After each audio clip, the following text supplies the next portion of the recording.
It's just beautiful, isn't it? It's mesmerizing.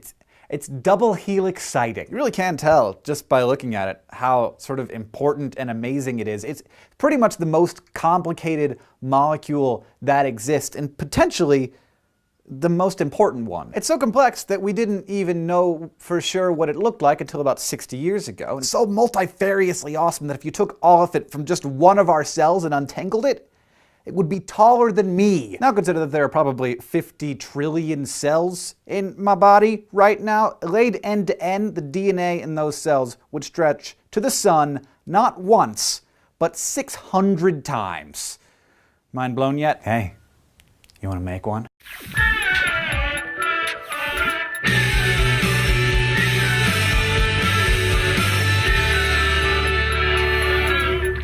Of course, you know, I'm talking about deoxyribonucleic acid, known to its friends as DNA. DNA is what stores our genetic instructions, the information that programs all of our cells' activities. It's a 6 billion letter code that provides the assembly instructions for everything that you are. And it does the same thing for pretty much every other living thing. I'm gonna go out on a limb here and assume that you are a human, in which case every body cell that you have, or somatic cell, in you has 46 chromosomes, each containing one big DNA molecule. These chromosomes are packed together tightly with proteins in the nucleus of the cell. DNA is nucleic acid, and so is its cousin, which we'll also be talking about, ribonucleic acid, or RNA. Now, if you can make your mind do this, remember all the way back to episode 3, where we talked about all of the important biological molecules, carbohydrates, lipids, and proteins.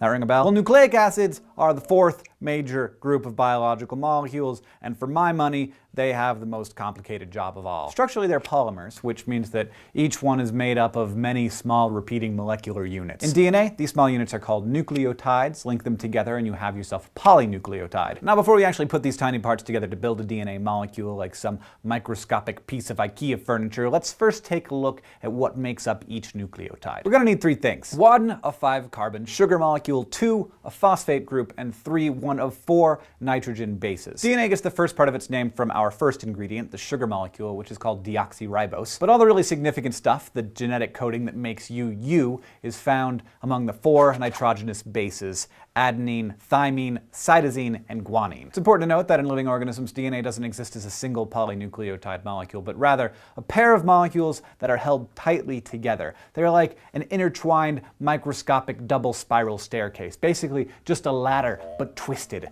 the famous double helix. And like any good structure, we have to have a main support. In DNA, the sugars and phosphates bond together to form twin backbones. These sugar-phosphate bonds run down each side of the helix, but chemically in opposite directions. In other words, if you look at each of the sugar-phosphate backbones, you'll see that one appears to be upside down in relation to the other. One strand begins at the top with the first phosphate connected to the sugar molecule's 5th carbon, and then ending where the next phosphate would go with a free end at the sugar's 3rd carbon. This creates a pattern called 5' and 3'. I've always thought that the deoxyribose with an arrow with the oxygen as a point. It always points from 3' to 5'. Now on the other strand, it's exactly the opposite. It begins up top with a free end at the sugar's 3rd carbon, and then the phosphates connect to the sugar's 5th carbons all the way down. And it ends at the bottom with the phosphate, and you've probably figured this out already, but this is called the 3' to 5' direction. Now it is time to make ourselves one of these famous double helices. These 2 long chains are linked together by the nitrogenous bases via relatively weak hydrogen bonds.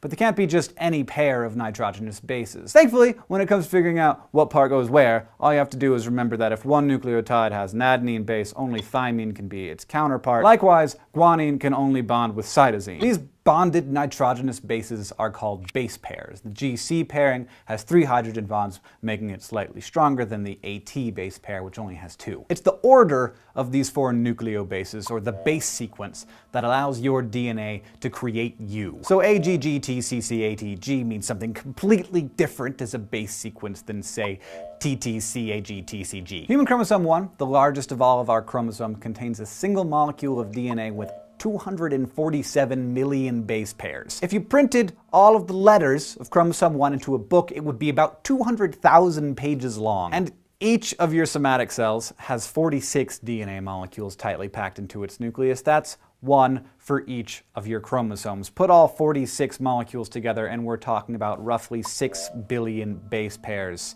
in every cell. This is the longest book that I've ever read. It's about 1,000 pages long. If we were to fill it with our DNA sequence, we'd need about 10,000 of them to fit our entire genome. Pop quiz. Let's test your skills using a very short strand of DNA. I'll give you one base sequence, you give me the base sequence that appears on the other strand. Okay, here goes. So we got a 5' AGG TCCG to 3', and time's up. The answer is 3' TCC AGGC 5'. See how that works? It's not super complicated. Since each nitrogenous base only has one counterpart, you can use one base sequence to predict what its matching sequence is going to look like. So, could I make the same base sequence with a strand of that other nucleic acid, RNA? No, you could not. RNA is certainly similar to its cousin DNA. It has a sugar-phosphate backbone with nucleotide bases attached to it, but there are 3 major differences. 1. RNA is a single-stranded molecule, no double helix here. 2. The sugar in RNA is ribose, which has one more oxygen atom than deoxyribose, hence the whole starting with an R instead of a D thing. And finally, RNA does not contain thymine. Its 4th nucleotide is the base uracil, so it bonds with adenine instead. RNA is super important to the production of our proteins, and you'll see later that it has a crucial role in the replication of DNA. But first,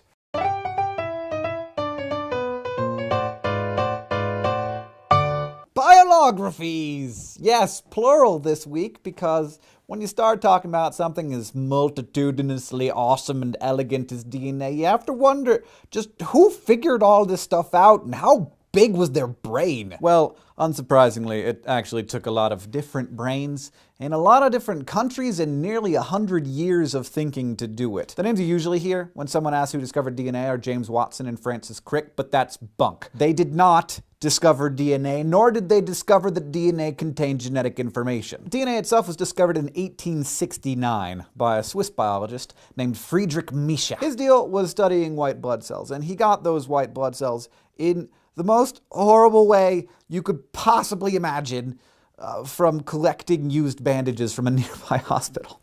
God. For science, he did it. He bathed the cells in warm alcohol to remove the lipids, and then he set enzymes loose on them to digest the proteins. And what was left after all of that was this snotty gray stuff that he knew must be some new kind of biological substance. He called it nuclein, what was later to become known as nucleic acid. So Miescher didn't know what its role was or what it looked like. One of the scientists who helped figure that out was Rosalind Franklin, a young biophysicist in London nearly 100 years later. Using a technique called X-ray diffraction, Franklin may have been the first to confirm the helical structure of DNA. She also figured out that the sugar-phosphate backbone existed on the outside of the structure. So why is Rosalind Franklin not exactly a household name? Well, 2 reasons. 1, unlike Watson and Crick, Franklin was happy to share data with her rivals. It was Franklin who informed Watson and Crick that an earlier theory of a triple helix structure was not possible. And in doing so, she indicated that DNA may indeed be a double helix. Later, her images confirming the helical structure of DNA were shown to Watson without her knowledge. Her work was eventually published in Nature, but not until after 2 papers by Watson and Crick had already appeared, in which the duo only hinted at her contribution. Even worse than that, the Nobel Prize Committee couldn't even consider her for the prize that they awarded in 1962 because of how dead she was. The really tragic thing is that it's totally possible that her scientific work may have led to her early death of ovarian cancer at the age of 37. At the time, the X-ray diffraction technology that she was using to photograph DNA required dangerous amounts of radiation exposure, and Franklin rarely took precautions to protect herself. Nobel Prizes cannot be awarded posthumously. Many believe that she would have shared Watson and Crick's medal if she'd been alive to receive it. Now that we know the basics of DNA structure, we need to understand how it copies itself, because cells are constantly dividing, and that requires a complete copy of all that DNA information. It turns out that our cells are extremely good at this. Our cells can create the equivalent of 10,000 copies of this book in just a few hours. That, my friends, is called replication. Every cell in your body has a copy of the same DNA. It started from an original copy and will copy itself trillions of times over the course of a lifetime, each time using half of the original DNA strand as a template to build a new molecule. So, how is a teenage boy like the enzyme helicase?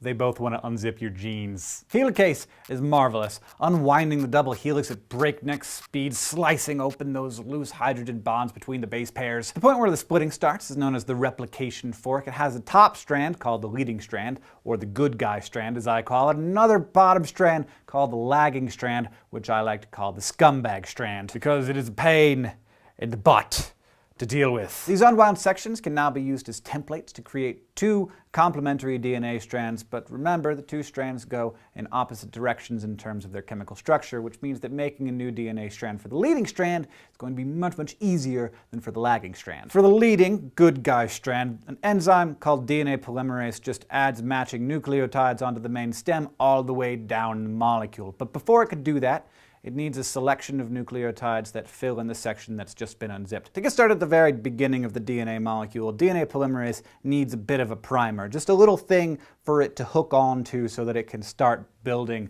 the new DNA chain. And for that little primer, we can thank the enzyme RNA primase. The leading strand only needs this RNA primer once at the very beginning, then DNA polymerase is all, I got this, and it just follows the unzipping, adding new nucleotides to the chain continuously all the way down the molecule. Copying the lagging, or scumbag strand is, well, he's a freaking scumbag. This is because DNA polymerase can only copy strands in the 5' 3' direction, and the lagging strand is 3' 5'. So DNA polymerase can only add new nucleotides to the free 3' end of a primer, so maybe the real scumbag here is the DNA polymerase. Since the lagging strand runs in the opposite direction, it has to be copied in a series of segments. And here that awesome little enzyme, RNA primase, does its thing again, laying down an occasional short little RNA primer that gives the DNA polymerase a starting point to then work backwards along the strand. This is done in a ton of individual segments, each 1,000 to 2,000 base pairs long, each starting with an RNA primer. These are called Okazaki fragments, after the couple of married scientists who discovered this step in the process in the 1960s. And thank goodness they were married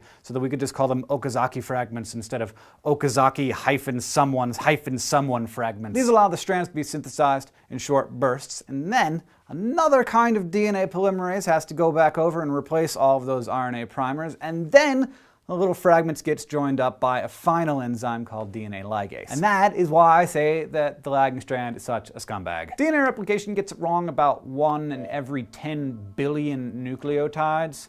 But don't think your body doesn't have an app for that. It turns out that DNA polymerases can also proofread, in a sense removing nucleotides from the end of a strand whenever they discover a mismatched base. Because the last thing we want is an A when it would have been a G. Considering how tightly packed DNA is into each one of our cells, it's honestly amazing that more mistakes don't happen.